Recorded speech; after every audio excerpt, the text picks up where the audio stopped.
Hello, friends. I'm Larry with Rides Done Right. I'm at the 2018 Northwest Rodarama, and I'm with David Jothen. David, it's nice to see you again. Good to see you, Larry. David, I've known you for a little while, and I have admired your car from afar, but never got to see it in person. And finally, you brought it to this show, and I was able to see it in person, and no disappointments. I absolutely love this car. Thank you. Larry and Linda and Gary have been trying to get me to bring it up here for a number of years, and it just worked out that somebody offered to haul it, so we brought it up. And it's reminded me of why I don't do indoor shows, but anymore. So how did you come about this car in the first place then? Is this something that, did you go out and buy and build it? How far along was it? How long you had it? The whole story. It'll be 9 years this year. Lost my dad it'll be 10 years in August. We were always going to build a GTO together, and I had actually, I had told you earlier that I'd never had the interest in a motorcycle, and when Harley came out with the V-Rod, I thought, man, that was just like a Ferrari Porsche on two wheels.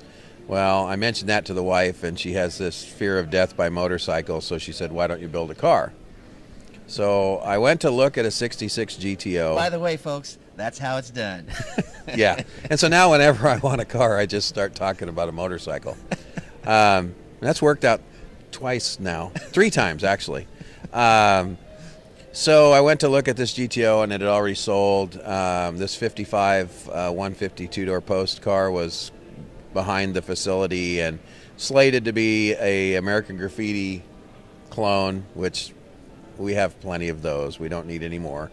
So it just, about the next 2-3 nights, I'd wake up during the night. There was something about it. Something was talking to me of how would Dad have built a Tri-5, and I'd always liked Tri-5s. I'd never really had an interest in owning one, and so they just kind of went from there.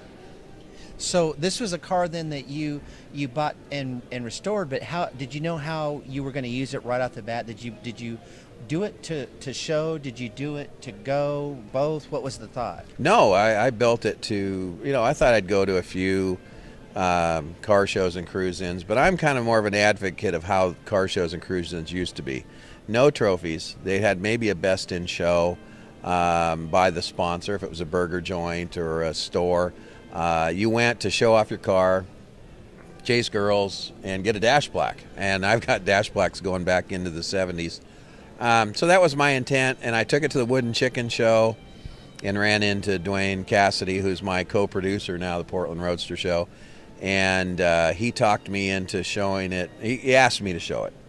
Went home and talked to the wife, and I said I wasn't interested. And she talked me into it, being that it was a 55 and it was the 55th Roadster Show. So I put it in there, and then that's basically what thrust me back into what I used to do prior to my dad becoming ill, which was, we were really involved with the hot rod community. So that's cool. What made your decisions on the choices that you made for the car? Because first of all, was it black when you got it, or was it a different color? How did that come about? It was kind of a green and rust.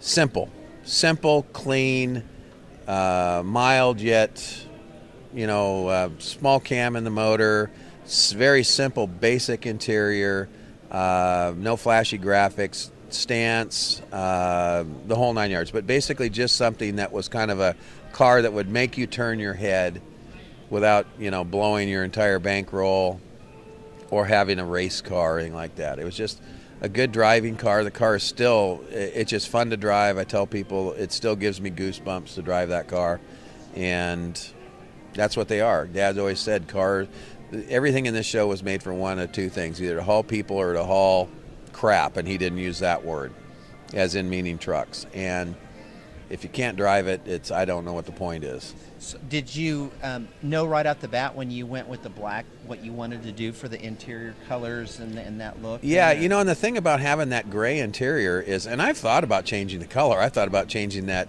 car to like the Cadillac pearl white or sapphire pearl, whatever it is that they call that. I thought about painting it a platinum color. I mean, black is while being stunning, it's also ridiculously hard to maintain.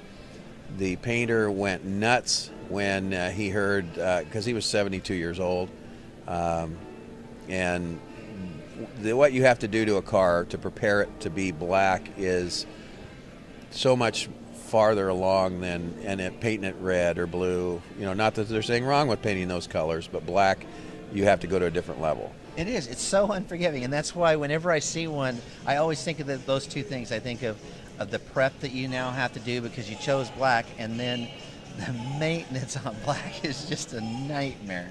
Well, and I got to say that in this, I would say this if it was somebody else's car, those quarter panels, which are very large, are about as straight as anything you could see. And that also involved removing some trim and filling some holes. So it turned out better than I could have ever imagined. One of the things that was interesting is we shaved the door handles. It has electric doors.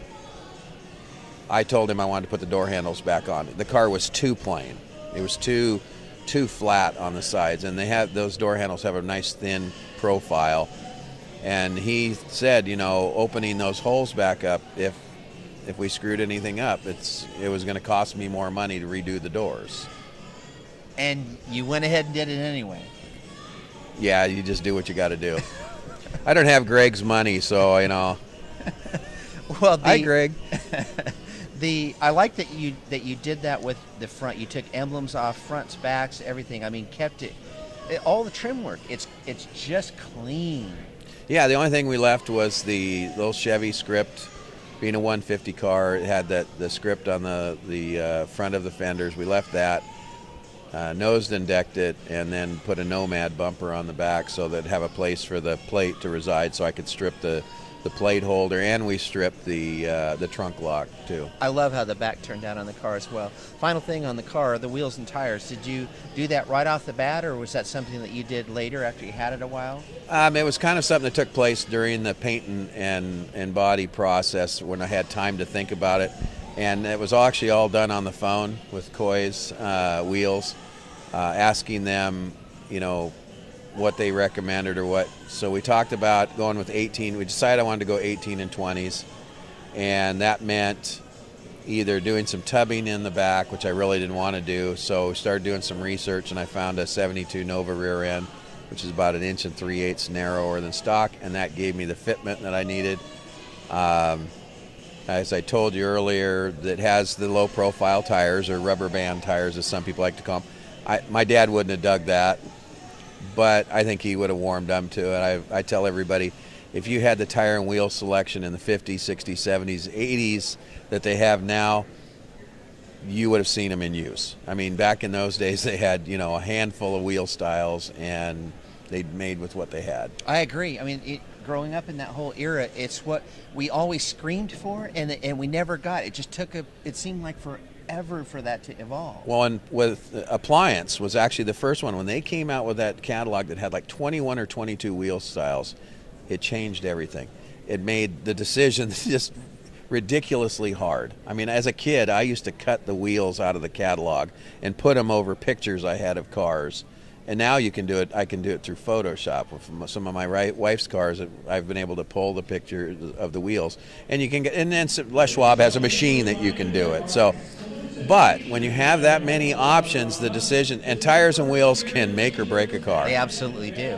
And I personally think on that car, they're just perfect. I can't imagine another combination on that car. No, and I like them, and that's all that matters. I've had people say things, and I said, you can buy it and put wagon wheels on it for all I care, but that's what I wanted. And that's right. Well, I'd say it was done right. So, thank you so much for the time, and see you guys next time.